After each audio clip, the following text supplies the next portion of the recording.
25 years ago, I got an opportunity from the Ministry of Education in Singapore, where they fully funded my computer engineering degree at Nanyang Technological University. And that changed my life. Here at 01 Founders, we are providing that kind of opportunity to all our learners, where studying computer engineering is completely free, and we guarantee you a job at the end of your learning. During the selection pool, it was great to see students' coding knowledge grow in a matter of 3 weeks. Some came with no coding experience, but by the end of the 3 weeks, not only did their coding ability grow, but also their confidence grow. I'm so amazed at how much I've learned in that short period of time. I've been trying to code for a long time, and just in those 3 weeks, I learned so much. I've come from a minimal coding background, kind of dabbed in Python, literally exploring YouTube, trying to learn what I needed to do, and then stumbled across this course. My background has been in design, so UI, UX design. So I have been surrounded by tech people who code, but I've never really been able to code myself. Just out of the blue, I was just scrolling through Facebook and I saw an advert for 01 Founders. I was like, you know what? Let's try it, see what happens. I already knew a little bit of Python beforehand. I'm pretty sure I already like the industry, and that guaranteed job is a really good deal, I think. Get into the selection pool, I had to do the cognitive test, and it was a challenge, but some of the elements of it was very similar to games that you kind of just download on your phone, like memory games. So that aspect was straightforward, but the second part of the test was super tricky. The first couple was easy, and then it was on stage 3 or 4, I really struggled for a good 30, 45 minutes. I was like, okay, don't know what's going on here. So for the first exercise, it was just memory-based for me. I had no problems with it, I just flew through it and I was like, okay, this is a lot easier than I expected.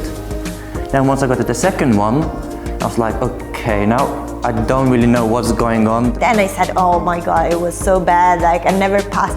But actually I passed. And I was so surprised when they sent me the invitation for the 3 weeks pool selection, and I thought I was so surprised and so shocked that I said I have to do it, because I need to give it a try. So I thought, okay, let's go, and then we were thrown into the deep end. It wasn't as easy as I thought it would be. It was 3 weeks, totally intensive, so I spoke to family and friends and said, hey, I'm going to be out of communication for 3 weeks, and committed totally.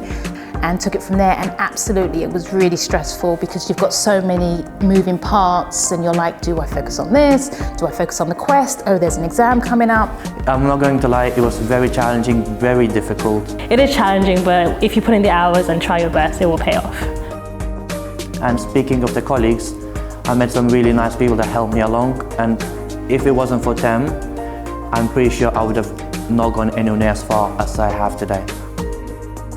First, in the Discord chat, they were just like, okay, by the way, decisions will be coming out later today. Be expecting a phone call or a Zoom call. It was really personal and emotional for me when I made those calls to congratulate our fellows, our learners who had got through our very rigorous and intensive selection pool.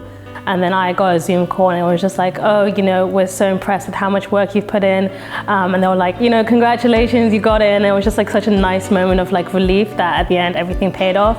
So I was really, really scared, because I knew that they were gonna call us. I was off that day, so I was in my pajama. I was literally my hair were a mess, and I knew that some people they called them before, so I thought they were calling me to say sorry, you're one of the last people we called because you didn't pass, and we're really sorry. I remember it was Joycey and Hannah, and they were really happy, and I kept saying thank you, thank you. I couldn't believe it.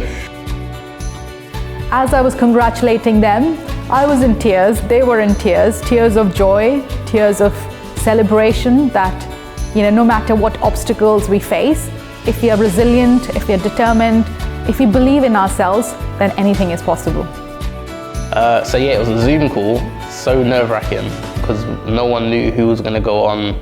We joined the Zoom call, everyone's face was kind of straight. No one knew what to expect. Yeah, it was funny about the call because it was a Zoom call, and just when we got notification to say, hey, you've been selected, my Wi-Fi cut out. And I was like, what? Did I get in? Didn't I get in? And then I was like, put in the chat, like, can you confirm this in writing? Because some of this cut out. I don't know what has been said. For the next 2 years, I'm expecting me to, let's just say, to not be very comfortable. You have a lot of days where I'm honestly just going to be almost tearing my hair out. I'm expecting to be very difficult, very challenging. By far one of the hardest things I will ever do. But at the same time, for my own personal growth and development, there's nothing better for it. So I really want to make sure that I have the skills in programming and be proficient enough to be able to essentially, code my startup. So that's definitely something I'm interested in. So that's why I'm really happy that we have connections with Founders Forum and other people coming in to talk about starting a business entrepreneurship. So I'm really grateful to have both the getting the technical skills and doing the peer learning, and also having connections with people in the tech industry, and also people who are also going to help me with my startup. So that's something I'm looking forward to. I'm leaning more towards the mobile web development. So I'm trying to, maybe I'll drift more that side.